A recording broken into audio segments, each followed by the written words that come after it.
Hello everyone, welcome back to my another mini blog.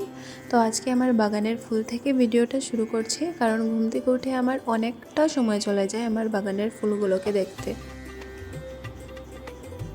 So আজকে ঘুম থেকে উঠে চাটা খেয়ে নিলাম, তারপর ঘরের টুকটাক কাজ যেমন বিছানা ঠিক করা, ঘর টর ঝাড়ু দেওয়া এসব করে চলে গেলাম গাছে জল দিতে।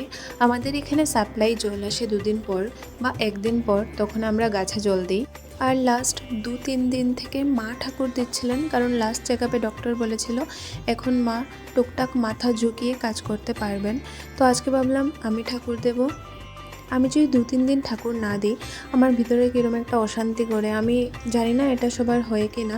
আমি রাত্রে স্বপ্ন দেখি যে না আমি ঠাকুর দিইনি এসব, তো আমার এরকম প্রবলেম করছিল, তো বললাম যে না আজকে আমি ঠাকুর দেব।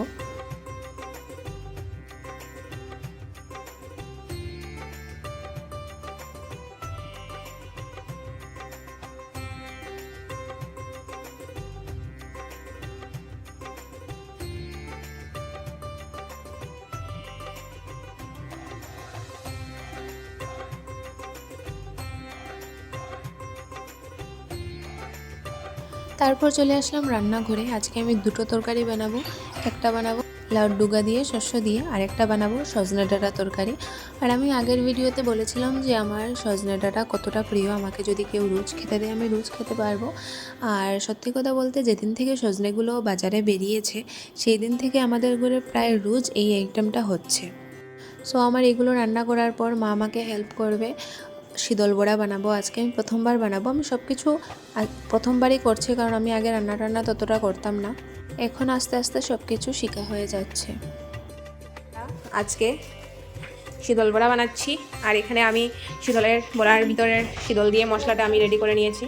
শীতলের ফুল এটা একটু কালো কালো হয়ে গেছে, এটা অফ করে দিয়েছি নাকি মা? হ্যাঁ, তো এই যে মধু ফাঁকছে, দেখি দেখি